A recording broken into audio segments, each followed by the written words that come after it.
संभल में एक और मंदिर मिला है और उसी तरह वाराणसी में भी मंदिर मिला है। दोनों ही मंदिर भगवान शिव से जुड़े हुए बताए जा रहे हैं। हम आपको बताते हैं आखिर कैसे इन मंदिरों के बारे में जानकारी मिली है।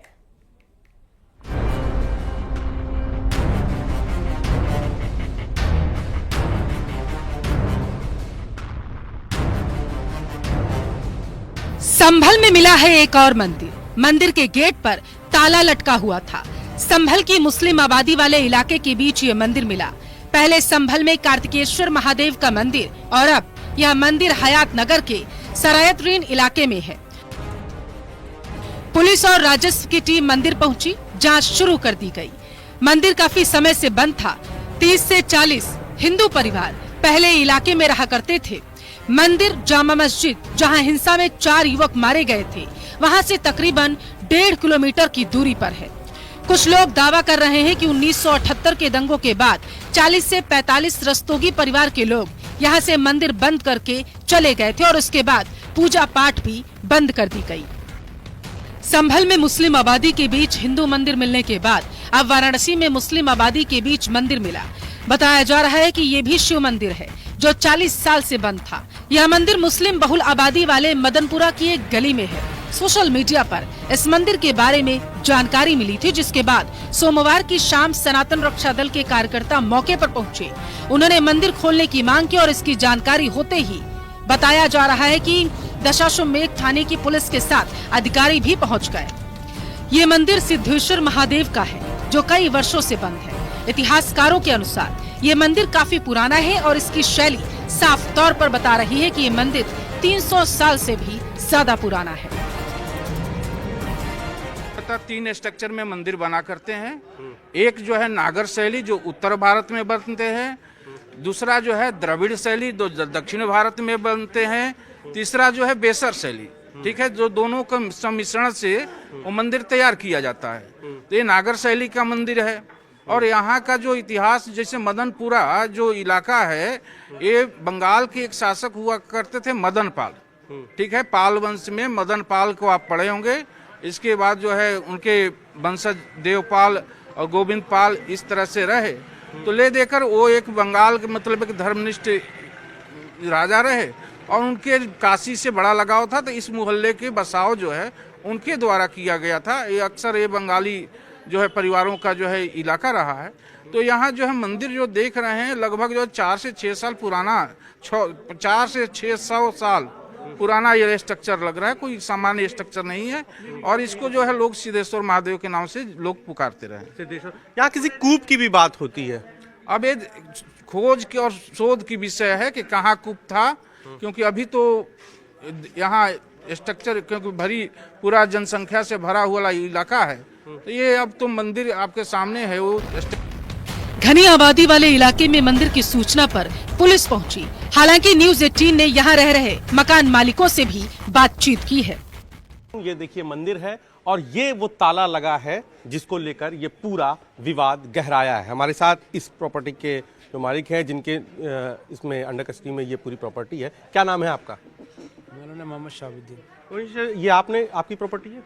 जी जी, बाप दादा की है। जी जी जी। तो कब आप लोगों ने खरीदी थी? ये तकरीबन 1931 में खरीदी गई। किससे खरीदी थी आपने?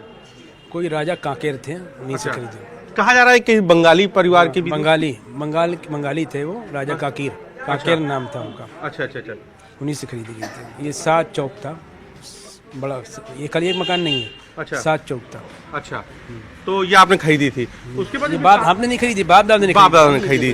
तो अभी आप कौन सी पीढ़ी है? जब खरीदी गई थी उसके बाद आप कौन सी पीढ़ी है? चौथी नहीं, अरे चलिए चौथी या 5वीं जो भी है। तो ये बताइए कि ये ताला कब लगा, आपको पता है? नहीं, कुछ नहीं मालूम। जब आपने अपने होश नहीं देखा है कभी। अच्छा, बिल्कुल नहीं देखा। जब आपने होश संभाला तभी ताला लगा था? हाँ, ताला लगा। कितनी उम्र है आपकी? हमारी 47 साल उम्र है। 47 साल उम्र है, तभी ताला लगा था। ताला लगा तो था। आपने अपने बुजुर्गों से पूछा कभी कि ये जब, क्योंकि अब तो 24 घंटे हो गए इस विवाद को, तो बुजुर्गों से आपने पूछा कि ताला कब लगा, क्यों लगा, कैसे? असल में हमारे बुजुर्ग लोग गुजर चुके हैं, कोई है नहीं यहाँ पे। पूछे बड़े लोग से पूछा भी तो जब से हम लोग देखा बनी है। पहले संभल में 2 मंदिरों का मिलना, फिर वाराणसी में एक और मंदिर मिलना चर्चा का मुद्दा बन चुका है, जिसके बाद ये सवाल उठ रहे हैं कि ना जाने ऐसे कितने मंदिर हैं जिनके बारे में अब तक कोई जानकारी ही सामने नहीं आ पाई।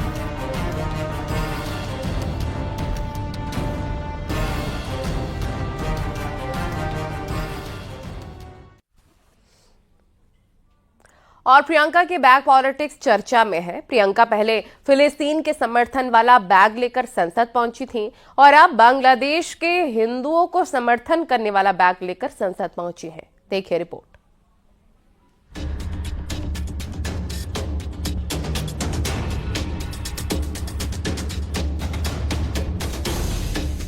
प्रियंका गांधी के बैग सोशल मीडिया में चर्चा का मुद्दा बना हुआ है। प्रियंका संसद में एक बैग लेकर पहुंची जिस पर बांग्लादेशी हिंदुओं और ईसाइयों के साथ खड़ा होना लिखा था। इससे पहले प्रियंका फिलिस्तीन को समर्थन करने वाला बैग लेकर पहुंची थी जिस पर फिलिस्तीन आजाद होगा लिखा था। इस पर विवाद गरमाया हुआ है।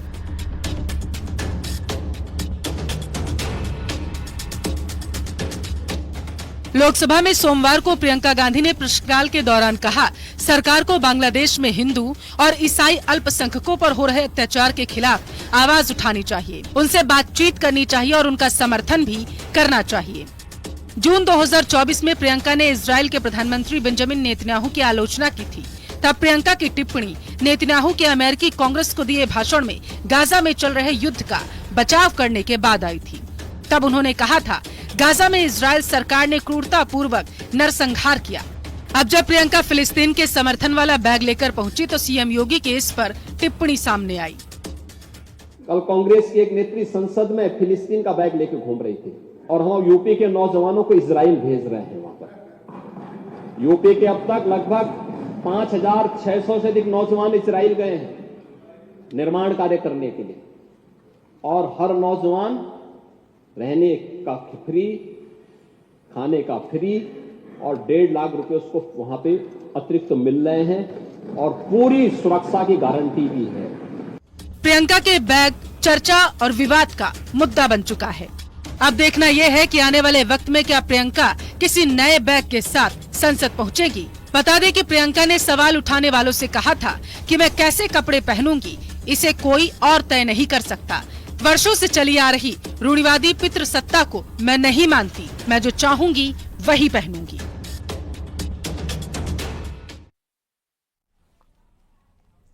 आगे बढ़ते हैं। मेरठ में गंजे सिर पर बाल उगाने की दवा लेने के लिए भीड़ इकट्ठा हो गई।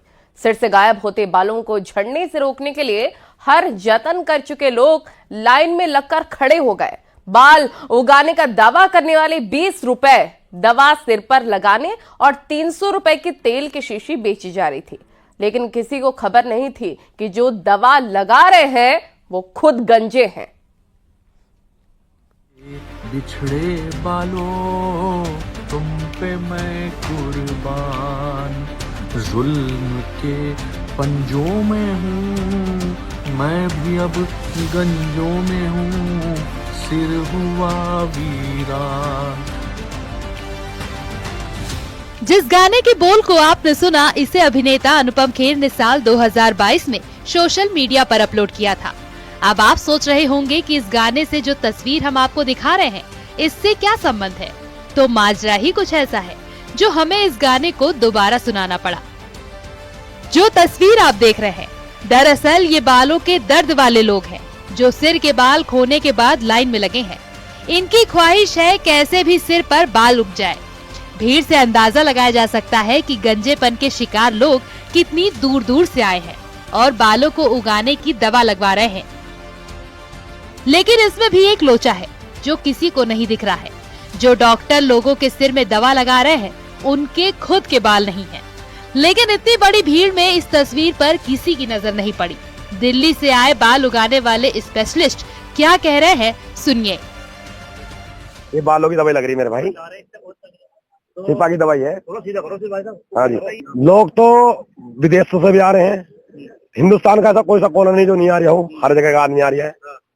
आराम की बात मैं तुम अपने मुंह से तारीफ नहीं कर रहा, बंदे बता देंगे अपना जो लगवाने वाले दवाई। छत पर पूरा ट्रीटमेंट चल रहा है, सीढ़ियों से एंट्री हो रही है। हर शख्स से 20-20 रुपए लिए जा रहे हैं। यानी सिर्फ 20 रुपए में बाल उगाने की बात की जा रही है। 300 रुपए में बोतल दी जा रही है। ये खबर जैसे ही फैली कि सिर पर सिर्फ 20 रुपए में बाल उगेंगे, तस्वीर क्या है आप खुद ही देख सकते हैं। मेरठ के लिसाड़ी गेट के समर गार्डन में बाल उगाने की दवा लगवाने के लिए गंजे लोगों की भीड़ इस तरह उमड़ी कि सड़क पर जाम लग गया। भीड़ इतनी हो गई कि लोगों को टोकन देकर लाइन में खड़ा कराया गया। दावा किया जाता है कि इस दवाई को लगाने के बाद सिर पर बाल आ जाएंगे। हालांकि इस खबर से प्रशासन बेखबर रहा। ये यहाँ पे दवाई लगाने आए मेरठ में, मैं यहाँ से इनसे मिलने आया, इन्होंने मुझसे कहा भाई यहाँ व्यवस्था खराब हो रही है, हम रोटी भी नहीं खा पा रहे, यहाँ भीड़ इकट्ठी हो रही, क्योंकि अगर भीड़ काबू में नहीं आती तो हम वापस चले जाएंगे। ये अपने भैया बालों की दवाई लगा रहे हैं, बाल आ रहे हैं लोगों के। कहाँ से आए लोग दवाई लगाने? ये दिल्ली से आए।